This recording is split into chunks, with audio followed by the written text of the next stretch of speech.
Good scene, everyone. Let's have fun with this one. Best scene in the movie. Rum, rum, rum, rum. Is it bad if I start the scene going like this? Rum, rum, rum. We'll get on set. Edits. And we will all of a sudden see Paul Rudd do some hilarious improv. Oh. I don't have a watch.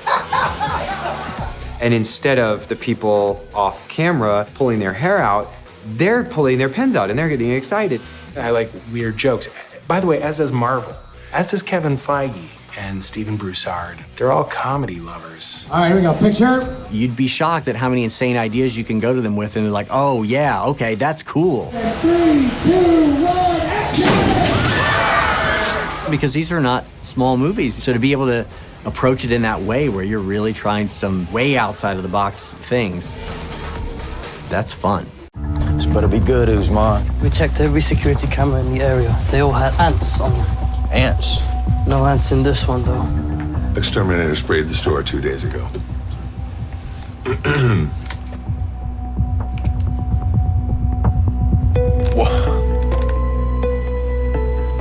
What is that?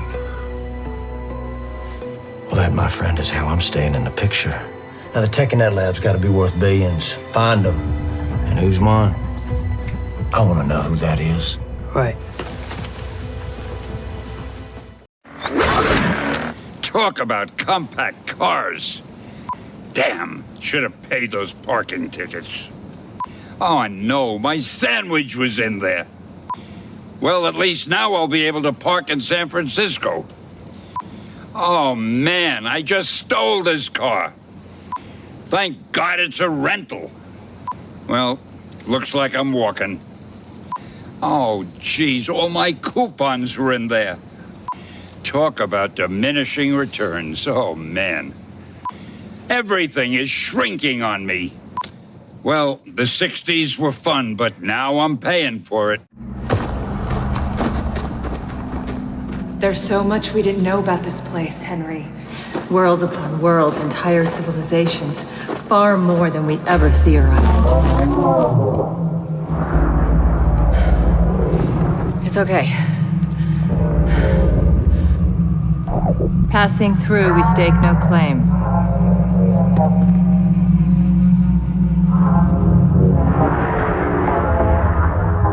Go in peace.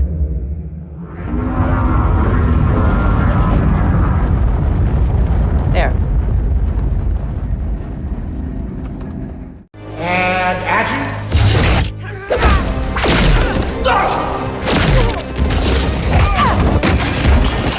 From the very beginning, we knew there was going to be a come-out moment for Wasp. There was going to be her real kind of, this is my character, this is who I am, and it was going to be the restaurant sequence. The stunt team had 4 to 5 weeks of pretty intensive training. So when Evangeline would turn up before filming, we have a really great idea of exactly what we need to do. That's been great in terms of figuring out how she moves, how she fights, how she flies. Seeing these two fight in tandem together, like how do they coordinate their power sets? Peyton had mentioned a few things that he really liked, and then Evangeline would come in, and then we would kind of tweak it for how she would see her character moving.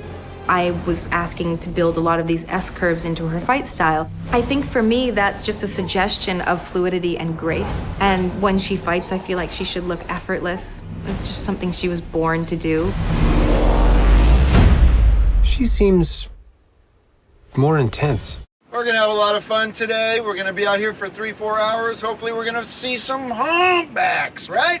Get some humpback whales. They're thinking, what is this, the latest dance craze? The humpback? I don't know how it would go. What would it even be? I'm personally a whale head. I freak for whales. I've loved them ever since I was a kid. I'm not trained really in biology or knowing anything about them.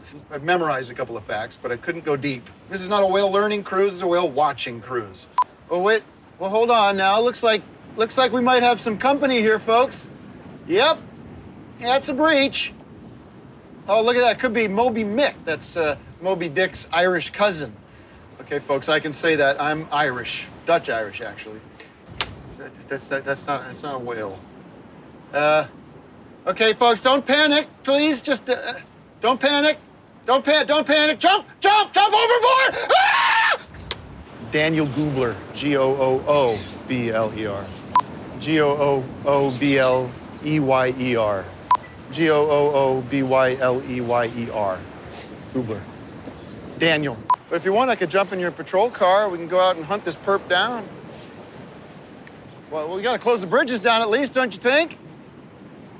You know, I was thinking about being a cop myself, but the hours don't make sense.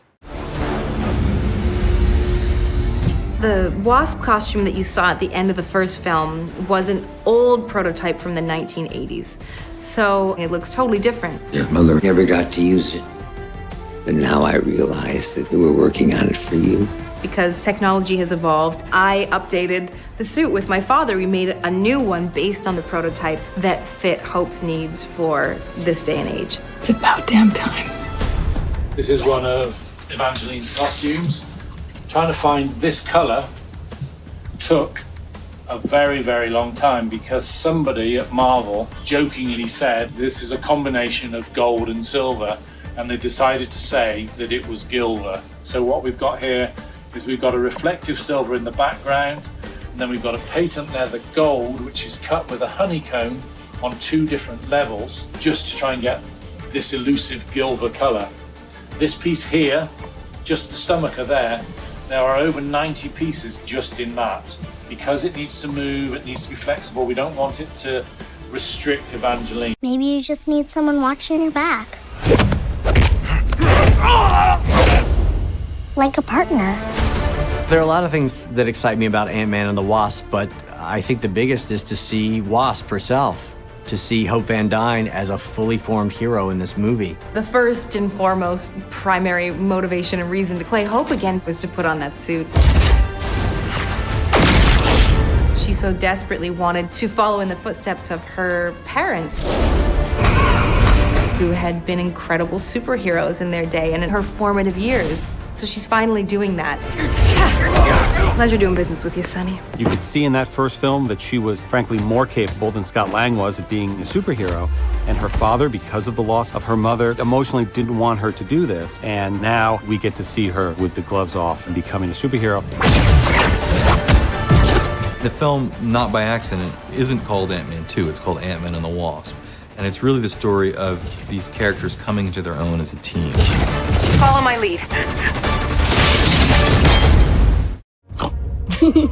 I loved that she's such a seminal character in the Marvel comic book world, and that she was one of the founding members of the Avengers. I would have lots of conversations with Peyton that Janet was a warrior, and she is a very important and brilliant scientist unto herself, which was exciting to me. I told Marvel 4 years ago, if you ever bring a Janet Van Dyne into one of these films, please make it Michelle Pfeiffer. I really want Michelle Pfeiffer to play my mom.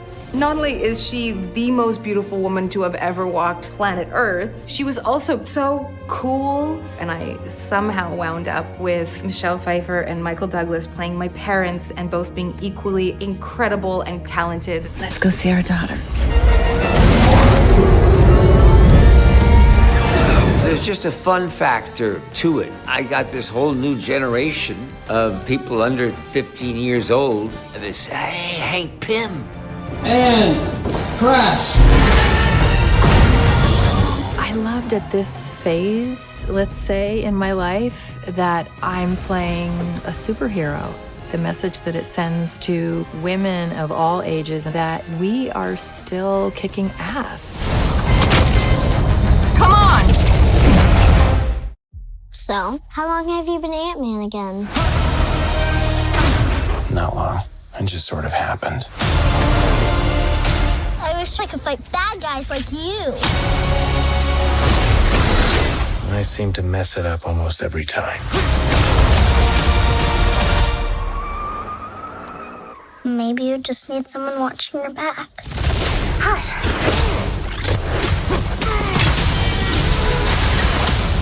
Like a partner. Dr. Pym, I actually heard what happened to you. You opened up the quantum realm. That's when this crazy creepy ghost who like walks through walls and stuff. Stole your tech. Now she wants to take over the world or whatever. Who would have believed that in your hour of need, you would turn to us? Not me.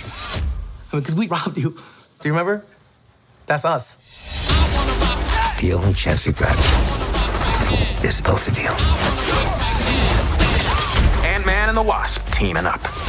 Follow my lead.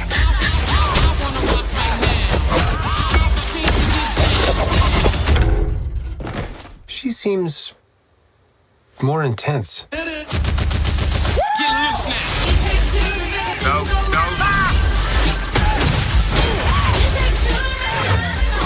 You go low, I'll go high. I have wings. Why would I go low?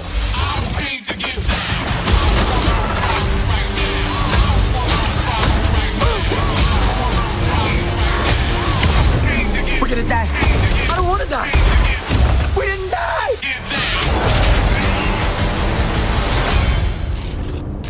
Hey, what'd I miss?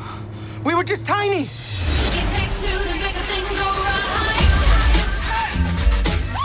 I was partners with Hank on a project called Goliath. How big did you get? My record, 21 feet. You?